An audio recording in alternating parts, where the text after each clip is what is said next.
વિશ્વ વિકલાંગ દિવસે રાપર તાલુકાના વિકલાંગોએ પોતાની માંગણીઓની રજૂઆત મામલતદાર સમક્ષ કરી હતી। આજે 3 ડિસેમ્બર એટલે વિશ્વ વિકલાંગ દિવસ।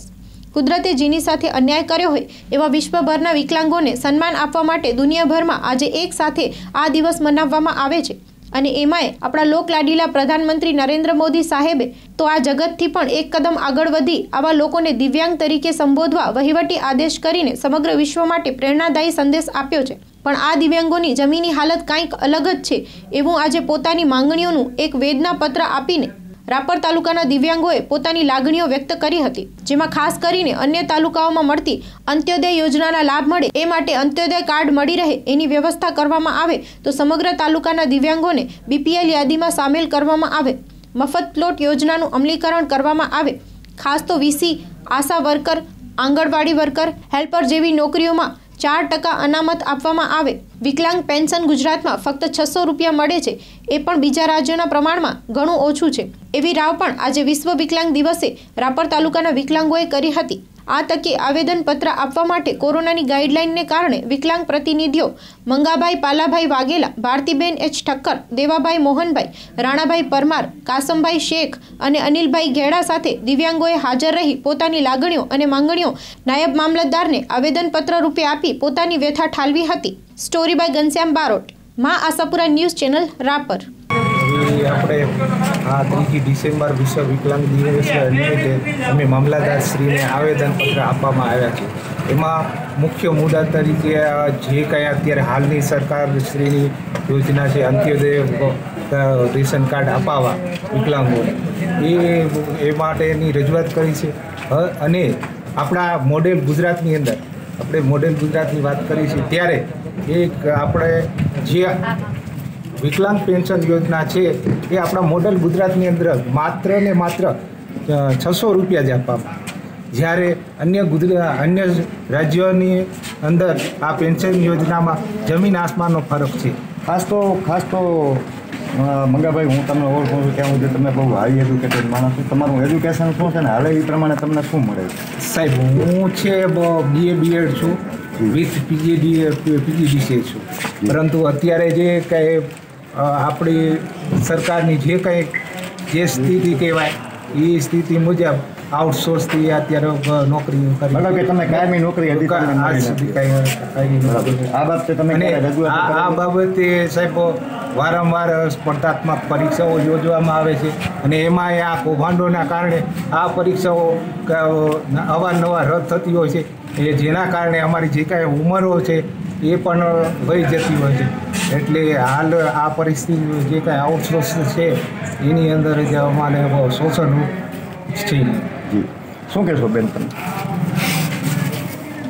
આજે 3 ડિસેમ્બર વિકલાંગ દિવસે અમે સૌ આવેદનપત્ર આપ્યું છે અને અમારી માંગણીઓને માન આપી અને અમારી આગળ વાત કરીને અમારી માંગણીઓને આગળ વધારીને અમારી માંગને પૂરી કરવા એવું અમે આવેદનપત્ર આપ્યું છે।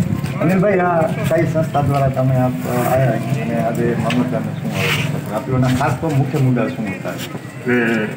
અહીં કોઈ સંસ્થા હતી પણ રાપર શહેર અને તાલુકાના સમસ્ત જે વિકલાંગો છે, જે યુવાનો છે, પ્રતિનિધિત્વ કરે છે એ લોકો આવ્યા છે કોઈ સંસ્થા થ્રુ કાર્યક્રમ નથી। આજે વિકલાંગો જે વિશ્વ વિકલાંગ દિવસ છે રાપરના જે ખાસ મંગાભાઈએ વાત કરી કે એમનો અંત્યોદયમાં હોવું જોઈએ। 2011નો રાજ્ય સરકારનો પરિપત્ર છે કે જે વિકલાંગો સહિતના વિધવા બહેનો અંત્યોદયમાં પણ રાપર શહેરની અંદર અને તાલુકાની અંદર આ કામગીરી નથી રહી। તો અમે લિસ્ટ સાથે સાહેબને આપ્યું છે લિસ્ટ કે આવા વિકલાંગો સહિતની પરિસ્થિતિ આ છે તો એમને તાત્કાલિક અંત્યોદયમાં નામ ચડાવે। અને આજનો દિવસ સમગ્ર દુનિયામાં અને ભારતમાં ઉજવાઈ રહ્યો છે કે દિવ્યાંગોના જે મુદ્દાઓ છે એને લઈને રાજ્ય કક્ષાએ, કલેક્ટર કક્ષાએ ડિમાન્ડ કરી છે। આપ સૌ જાણો છો કે વિકલાંગોની આમે સામાજિક રીતે, રાજકીય રીતે અને ઘરમાં પણ પરિસ્થિતિ અલગ પ્રકારની હોય છે, એને છેલ્લો વ્યક્તિ તરીકે દેખવામાં આવે છે।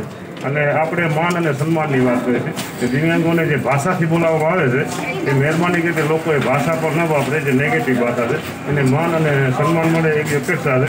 અને મારી વાત એ છે કે જો દિવ્યાંગો છે એમની સમસ્યાનું સમાધાન કરવું છે, રાજકીય રીતે કોઈ એમને આગળ આવવું છે.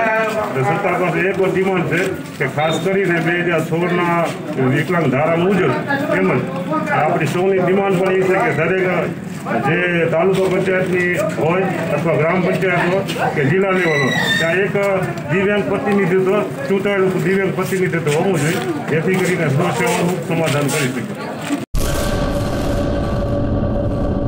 શ્રી ઓધવરામ મંડપ ડેકોરેશન. અમારે ત્યાંથી મંડપ ડેકોરેશન, લાઇટ ડેકોરેશન, ચોરી મંડપ decoration, stage decoration, entry gate, flowers decoration તેમજ ટેબલ, ખુરશી, ગાદલા સેટ, સોફા, ઝૂલો, લેધર સોફા, રાઉન્ડ ટેબલ, રજવાડી સોફા, રજવાડી ખુરશી, જમ્બો કુલર, પંખા તથા મંડપને લગતી તમામ વસ્તુઓ ભાડેથી મળશે. પ્રસંગ તમારો, શોભા અમારી. તો આજે જ અમારું સરનામું નોંધી લેશો. જૂનું રેલવે સ્ટેશન, હનુમાન મંદિરની બાજુની શેરી, હેપ્પીનગર, ભુજ, કચ્છ. સંપર્ક દિલીપ ભાનુશાલી. Mobile number 9898720577. અન્ય મોબાઈલ નંબર 9727120577. અન્ય મોબાઈલ નંબર 9924351818.